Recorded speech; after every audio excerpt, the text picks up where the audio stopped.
Stop looking at the stock market tickers. Stop looking at the price of gold or the noise from the political circus. Look directly at the port manifest in Jorf Lasfar.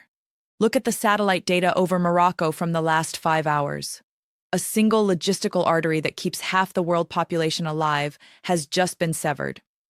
The OCP Group, the absolute monarch of the global phosphate market, has declared force majeure. Their primary export terminal is closed. This is not a weather report. This is a starvation notice. In the last 5 hours, the data confirms that the primary export hub of the OCP in Morocco has shut down completely. They are citing Storm Leo as the kinetic agent of this closure. Operations are suspended until at least the 10th of February. You might think this is just a delay. You might think a few days of bad weather means nothing in the grand scheme of the global economy. That is because you are thinking like a tourist. You are looking at the waves, not the cargo. Phosphate is not a luxury. It is not an option. It is the biological limit of human existence. Without phosphate fertilizer, agricultural yields collapse by 50%. There is no substitute. You cannot print phosphorus. You cannot digitize it. You cannot debate it into existence. And right now, the single largest spigot of this resource in the world has been turned off. But this port closure is just the surface fracture. The structural rot goes much deeper, and it involves the total paralysis of the maritime logistics network that I am about to expose. Analyze the timing. This shutdown is not happening in a vacuum. It is happening at the precise moment when the global supply chain is already in a state of cardiac arrest. Look at the data coming from the Mediterranean. In the last 3 hours, the port of Algeciras and the port of Gibraltar have been rendered non-operational by the same storm system. These are not just docks. They are the lungs of European trade. When Algeciras stops, the transshipment of goods into southern Europe stops. We are witnessing a kinetic convergence. You have a natural disaster in Storm Leo colliding with a man-made disaster in the Red Sea. The shipping lanes are being squeezed from both ends. To the south, you have the closure of the phosphate tap. To the north, you have the paralysis of the distribution hubs. And to the east, the Suez route is a kill zone. This brings us to the financial autopsy of the entities supposed to be moving this cargo. You need to look at the balance sheet of Maersk to understand why no help is coming. In the last 24 hours, the bellwether of global trade, AP Moller Maersk, reported an operating loss of $153 million in their ocean division. Read that number again. $153 million lost in a single quarter. This is a company that prints money when the world is functioning. Their loss is proof that the world is broken. They have announced the liquidation of 1,000 personnel. They are cutting bone because there is no fat left.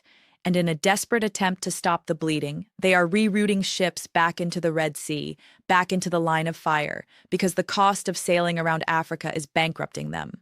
But the bankruptcy of a shipping line is trivial compared to the bankruptcy of the soil. The closure of the Moroccan phosphate port is the trigger for a timeline that ends in empty shelves. You need to understand the concept of Liebig's law of the minimum. It states that growth is dictated not by total resources available, but by the scarcest resource. You can have all the water, all the sunlight, and all the nitrogen in the world. But if you do not have phosphate, the plant dies. Morocco controls 70% of the world's known phosphate reserves. They are the OPEC of food. They are the central bank of calories. When the Federal Reserve shuts down for a holiday, you just wait a day for your wire transfer. When OCP shuts down during a critical planting window, the crop cycle is missed. The harvest does not happen. The market has not priced this in because the algorithms in New York trade paper, not fertilizer. They see a storm and they sell insurance stocks. They do not see the 6-month lag time between a missed fertilizer shipment and a famine. This is a food security time bomb. We are already dealing with the tightened supply caused by sanctions and export quotas from the year 2025. The global buffer stocks of diammonium phosphate are at historic lows. There is no inventory to absorb this shock. When the port in Morocco stays closed until the 10th of February, that is millions of tons of throughput lost forever. Ships that were scheduled to load are now drifting. They will miss their windows at the destination ports in Brazil and India. The farmers in the southern hemisphere who are preparing for their season will not get the inputs. The yield per acre will drop. The caloric output of the planet will decrease. Why is this happening now? It is not just bad luck.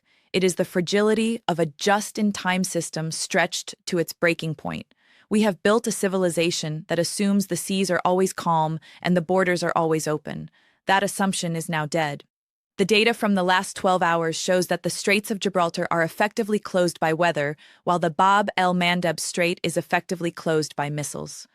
The Mediterranean Sea has become a trap. Ships enter, but they cannot load and they cannot leave.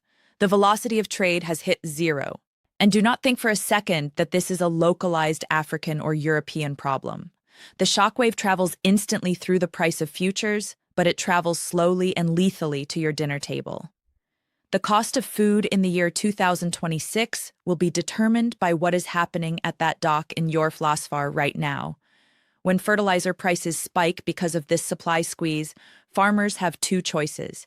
They either pay the price and pass it on to you, causing hyperinflation in the grocery aisle, or they simply use less fertilizer, accept a lower harvest, and cause a physical shortage of grain. Either way, the era of cheap food is over.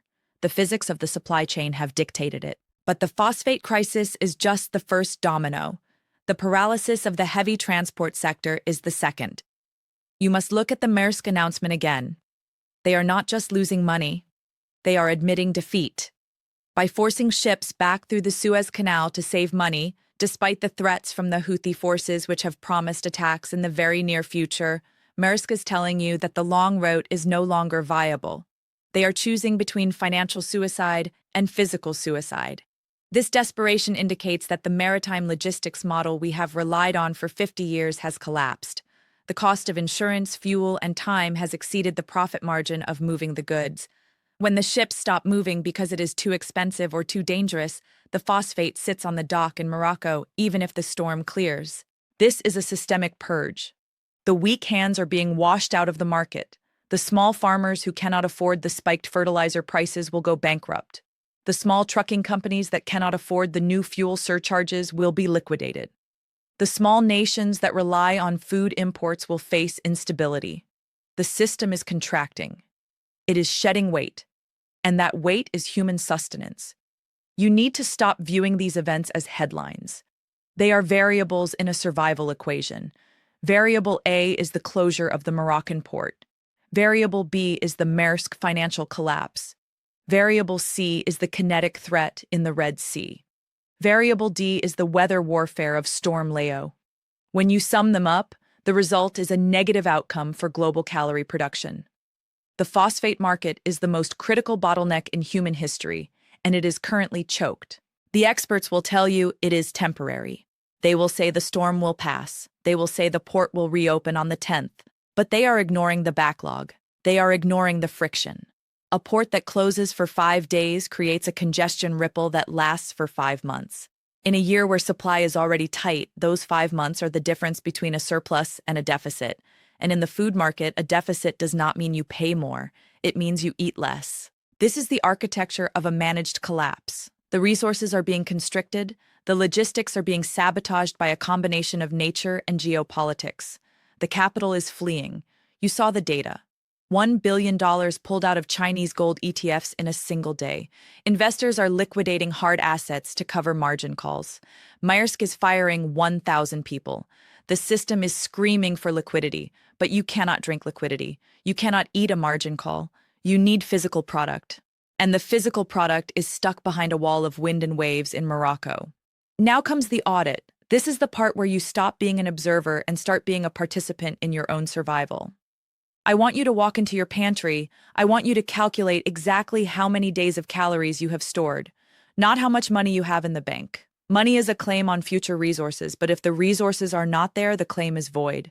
How many pounds of rice?